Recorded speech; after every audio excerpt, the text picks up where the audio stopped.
Самы сусветна вядомы паэт родам з Беларусі гэта Янка Купала і Якуб Колас.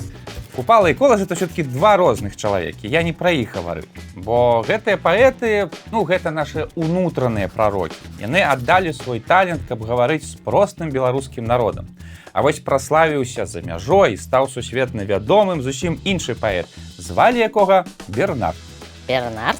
Нешта імя зусім не беларускае. Ты нешта наблытаў ці мог. Ну ці схітрыў, як заўсёды. У дадзенай сітуацыі схітрыў.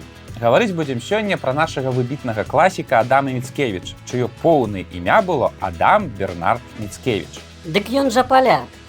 Ой, коцікі, вот это вы цяпер мяне хочаце надурыць, праўда? Праўда. Ну, мы шмат разоў з вамі гаварылі ў нашых перадачах пра літвінаў, русінаў, палякаў, чаму гэтыя тэрміны перамяшаліся, у тым ліку згадвалі і пра Міцкевіча. Агулам, гаворачы пра Міцкевіча, часцей за ўсё ўсе абмяркоўваюць тэму. Палякам ён быў, літоўцам ці беларусам. Давайце сёння крыху паламаем гэты шаблон і ў перадачы пра Міцкевіча пагаворым не пра тое, кім ён сябе лічыў, а пра тое, чаму ён для нас важны, для нас усіх, беларусаў, палякаў і літоўцаў.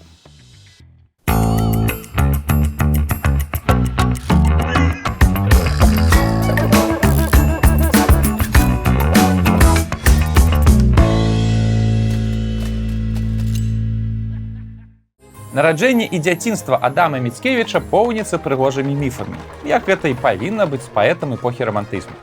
Па-першае, ён нарадзіўся 24 снежня 1798 года, у ноч перад Раством, што ўжо само па сабе прыгожа. Лічыцца, што нарадзіўся будучы паэт у прыдарожнай карчме паміж Наваградкам і маёнткам Міцкевіча ў Завоссі. Таксама прыгожа, народжаны ў дарозе, правёў усё сваё жыццё ў падарожжы, але ў сваіх творах заўсёды застаўся там, на наваградскім гасцінцы, бо пісаў толькі пра яго. Дажыліся. Дзяцей нараджаць у карчме. Там жа антисанітарыя. Нейкая асацыяльная сям'я атрымліваецца. Не, это проста было супадзенне, магчыма, нейкае дрэннае надвор'е, і сям'я вымушаная была спыніцца там. Бо бацька Адама Міцкевіча, Мікалай, быў адвакатам і ў канцы 18 стагоддзя ўжо досыць заможным чалавекам. Ён моцна падняўся ў сваёй практыцы. Настолькі, што купіў вельмі добры дом у самым цэнтры Наваградка, на той момант ваяводскага цэнтра, роўнага па памерах Менску. А падняўся Мікалай, як лічыцца, на тым, што дапамагаў тутэйшай шляхце майстраваць дакументы аб шляхецтве, якія ад іх патрабавала расійская імперыя. Было гэта не зусім законна, але прыбыткова. Як гэта падманваць уладу? Гэта ж парушэнне закону. Да ну, падманваць расійскую імперыю было святым абавязкам. Яшчэ адна легенда распавядае, што, будучы зусім малым, Адам заваліўся з нейкага падваконня і моцна пабіўся, настолькі, што амаль што нежывы ляжаў.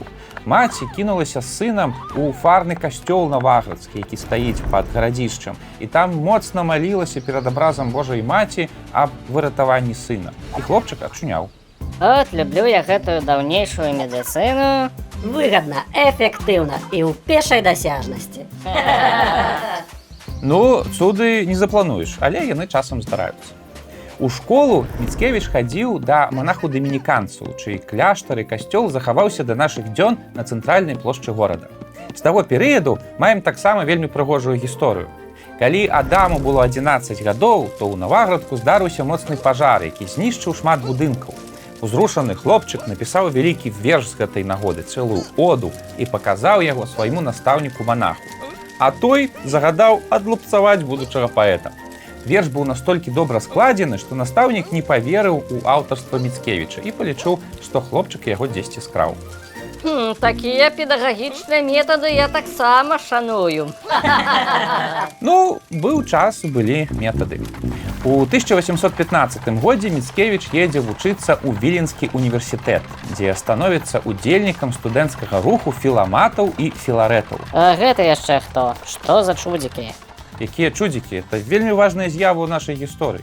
З грэцкага філаматы гэта тыя, хто любіць навуку, а філарэты тыя, хто любіць дабрадзейнасць.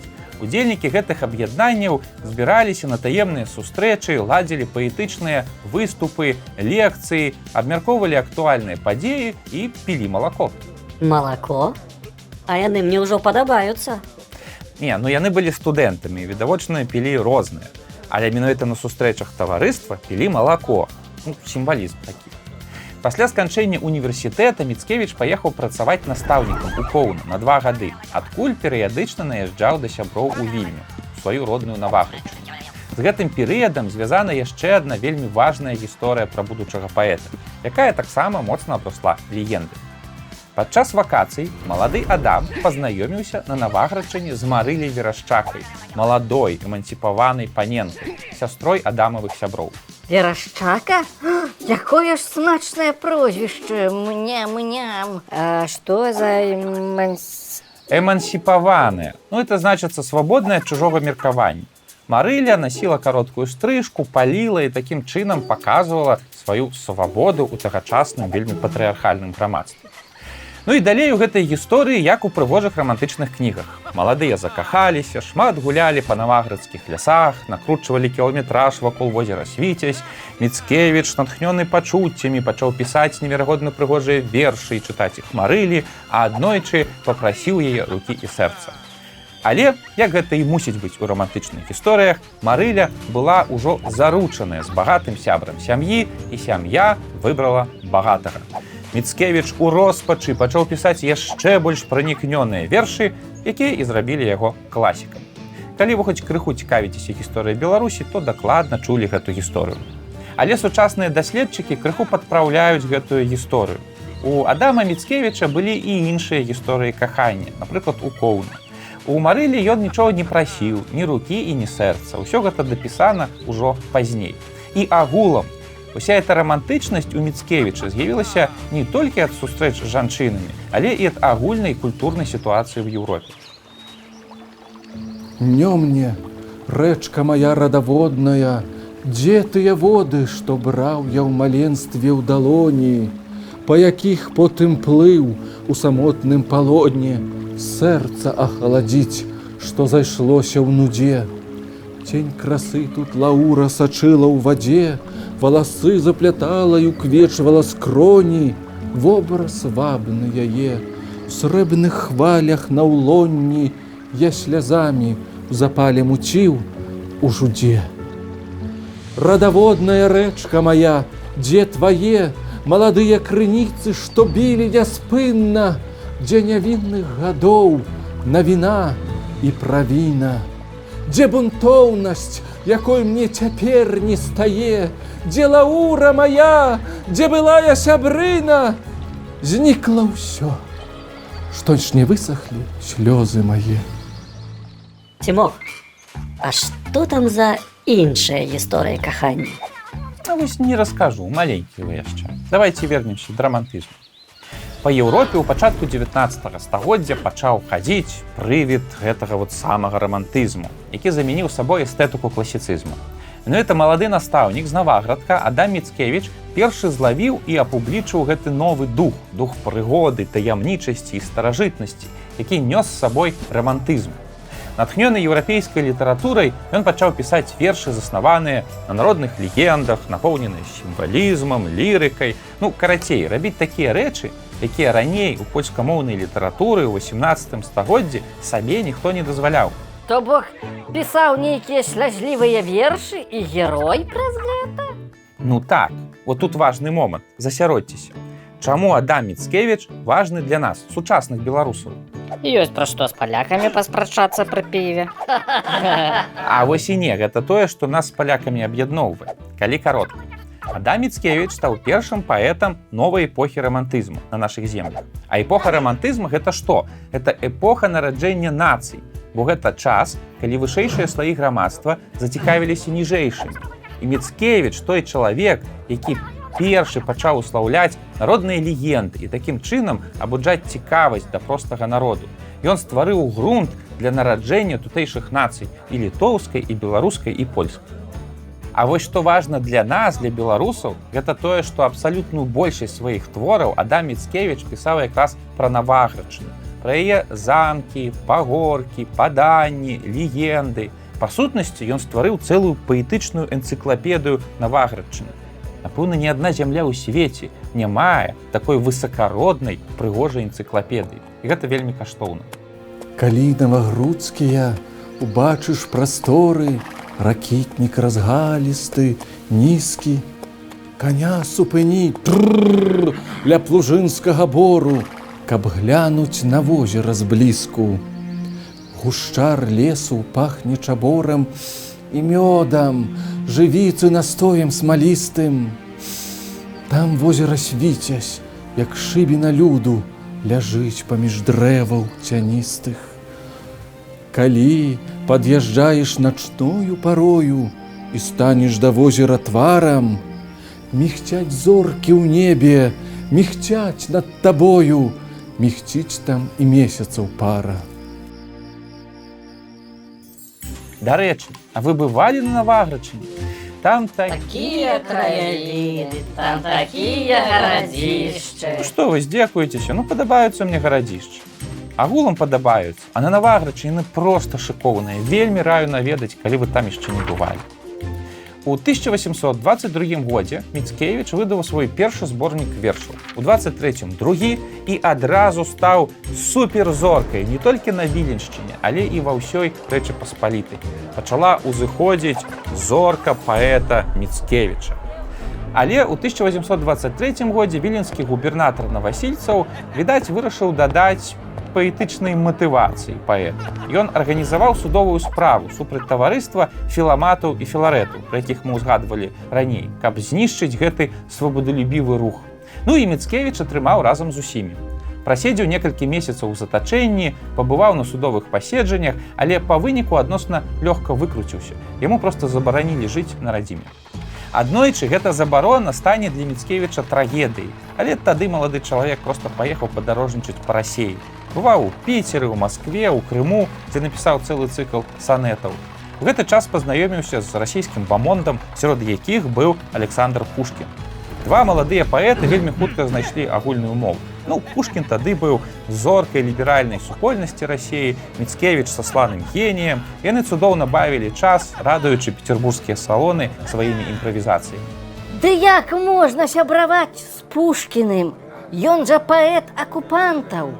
Не, ну на той момант Пушкін быў ліберальным паэтам. Ён падтрымліваў свабоду, роўнасць і спачуваў Міцкевічу і ягонай трагедыі ягонай радзіме. Зрэшты, расійскія ўлады баяліся абодвух паэтаў на той момант. Імправізуюць яны там сабе розныя вершы дзіўныя пішуць, то Пушкін нешта напіша.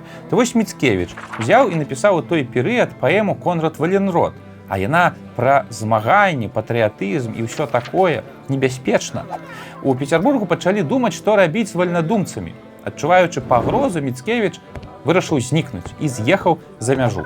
А Пушкін застаўся. І, як мы ведаем, дрэнна скончыў. Прычым, это я не прыдуэль. А пра што ты?